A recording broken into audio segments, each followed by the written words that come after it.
तो दोस्तों आज हमारे सामने एक स्टॉक है जिसका नाम है गेल इंडिया। फिर से आपके सामने जो है बता देता हूँ कि गेल इंडिया आज जो है क्यों लेने जैसा है, why it is worth buying. मैं बड़े दिनों से इनएक्टिव था, बहुत सारे कारण थे उसके, बट आज मैंने सोचा कि आज गेल इंडिया पे वीडियो बनाते हैं। That why GAIL India is worth buying. ठीक है, पूरा लॉजिक समझाऊंगा, शुरुआत से लेके एंड तक ध्यान से देखना इस वीडियो को। तो दोस्तों आज एक मुझे आज ही मन क्यों किया गेल इंडिया पर वीडियो बनाने का, राइट। तो मैं आपको एक बात बता देता हूँ दैट अभी कुछ किरीट पारिक कमेटी का एक रिकमेंडेशन आया था जिसमें ऐसा बताया गया कि जो आजकल जो गैस प्राइसेस है इंडिया में वो एडमिनिस्ट्रेड प्राइसिंग मैकेनिज्म के हिसाब से तय होते हैं, यानी इसमें गवर्नमेंट की एक दखलंदाजी होती है।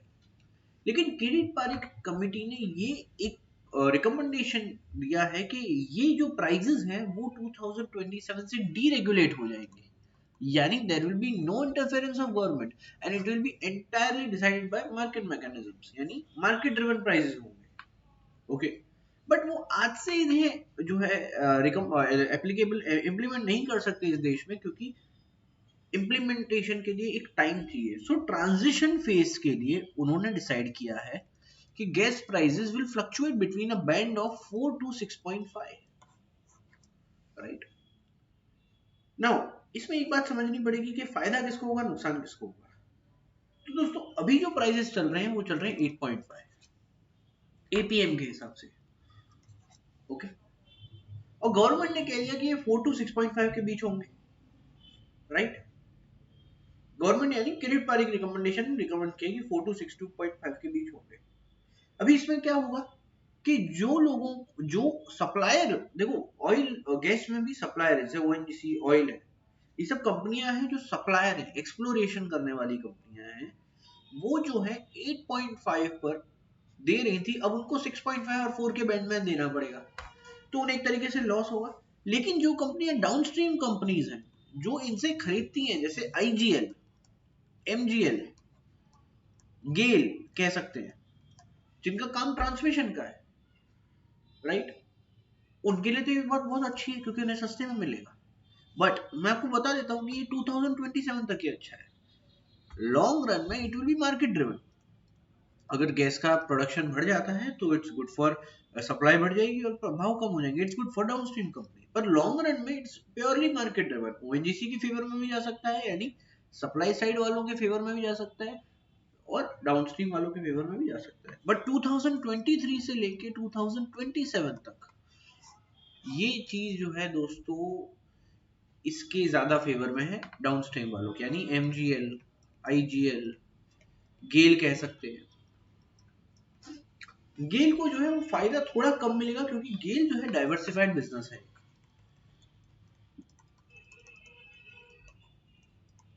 डाइवर्सिफाइड बिजनेस यानी ये नॉट ओनली गैस में है, लेकिन ये पेट्रोकेमिकल्स में भी है, और ये धीरे धीरे करके अपनी जो है रेवेन्यू स्ट्रीम्स को बढ़ा रहा है, which is a very good thing.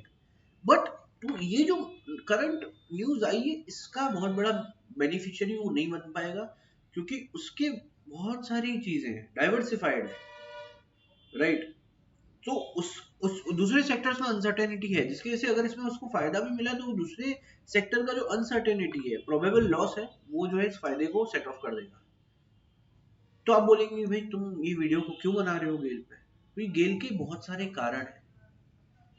ये तो एक वन ऑफ द चीजें हैं, लेकिन गेल को लेने के एक बहुत सारे कारण हैं जो कि उसके फाइनेंशियल स्टेटमेंट्स के रिलेटेड है। पहला कारण, it is having a lowest P, it is having lowest P in entire industry. इसका सबसे कम पी है 5, 5 का पी है। इसके सारे कॉम्पिटिटर्स का पी 15, 20, 25, 30 बहुत सारा, पर इसका पी सबसे कम है, it is the lowest P. Second, ये अभी बुक वैल्यू के नीचे ट्रेड कर रहा है, इसकी बुक वैल्यू 100 है और अभी इसकी जो मार्केट वैल्यू चल रही है वो चल रही है 96। जनरली होता ये है कि बुक वैल्यू के 4 गुना 5 गुना स्टॉक ट्रेड करता है, बट इसके केस में उल्टा है, सो ये नॉट ओनली वैल्यूएशन टर्म्स में अंडर वैल्यूड है बट ये बुक वैल्यू की टर्म्स में भी अंडर वैल्यूड है, राइट। बुक वैल्यू का क्या मतलब है, अगर इस कंपनी को आज बेचने जाएंगे तो पर शेयर कितना मिलेगा, अगर इस कंपनी को लिक्विडेट करेंगे तो उसमें बुक वैल्यू पर शेयर हमें कितना मिलेगा, 100 रुपए मिलेगा, लेकिन इसकी तो वैल्यू 96 चल रही है, राइट।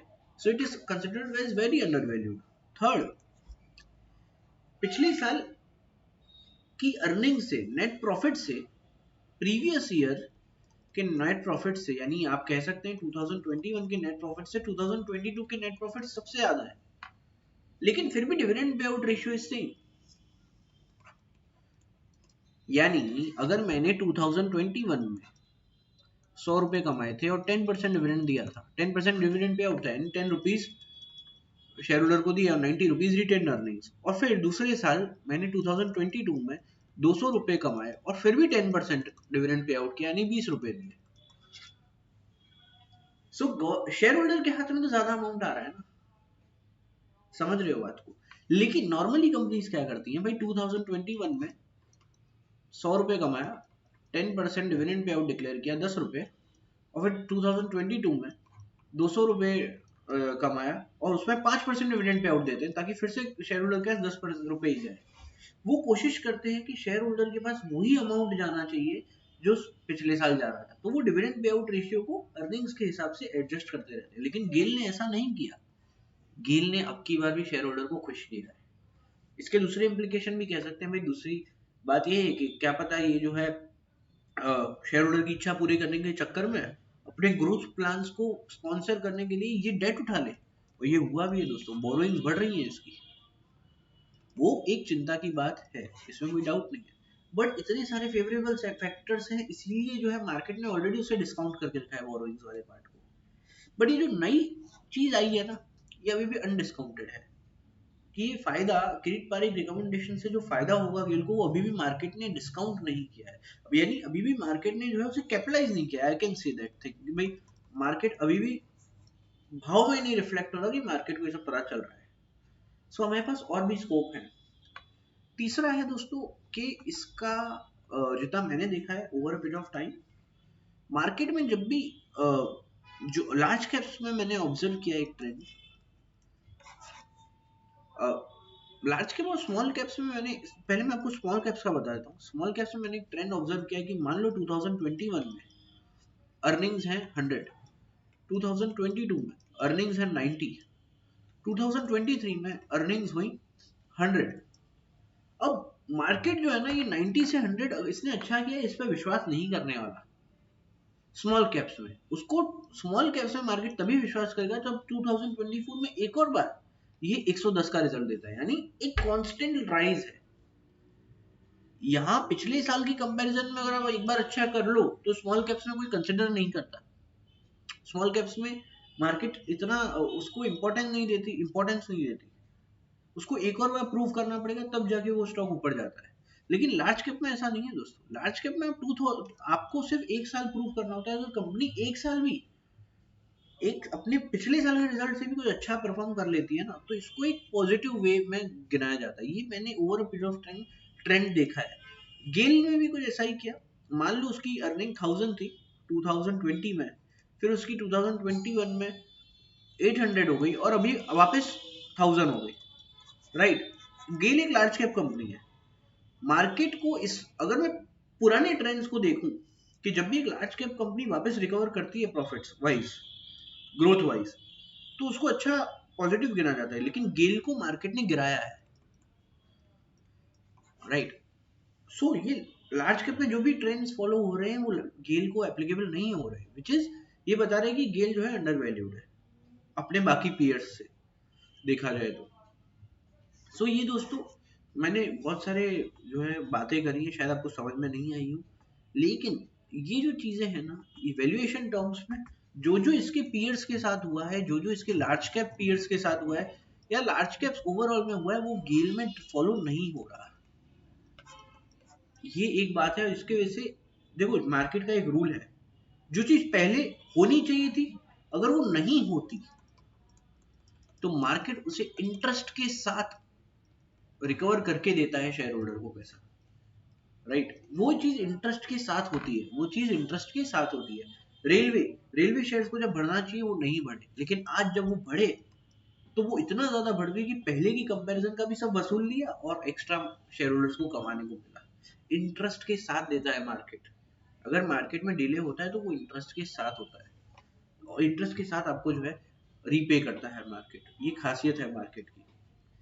यस बैंक को जब गिरना चाहिए था, जब वो नहीं गिरा, फिर क्या हुआ, जब वो गिरा तो इतना ज्यादा गिर गया कि इंटरेस्ट के साथ सबका पैसा जो है ले गया। राइट, सो ये है दोस्तों, गेल भी ऐसे ही बढ़ेगा मुझे ऐसा लगता है। और इसका जो टारगेट हो सकता है दोस्तों, वो हो सकता है इसकी 160 रुपीज, 150 से लेके 160 रुपीज के जो है इसके टारगेट हो सकते हैं इस लेवल से, यानी 60% रिटर्न। 60% रिटर्न जो है लगभग 2.25 ईयर्स में, यानी आपकी जो वेल्थ है वो 20% से 22% से कंपाउंड हो सकती है 2.25 ईयर्स में। ये जो है 150 से लेके 160 के रेंज में जा सकता है, ऐसा मुझे लगता है। I can be wrong, I can be right. And इसमें जो स्टॉप लॉस है दोस्तों, स्टॉप लॉस मुझे इतना लगता है 72 रुपीज का स्टॉप लॉस इसमें होना चाहिए। राइट, कोई भी डाउट हो दोस्तों तो मुझे बताइएगा और मुझे फॉलो करते रहिए।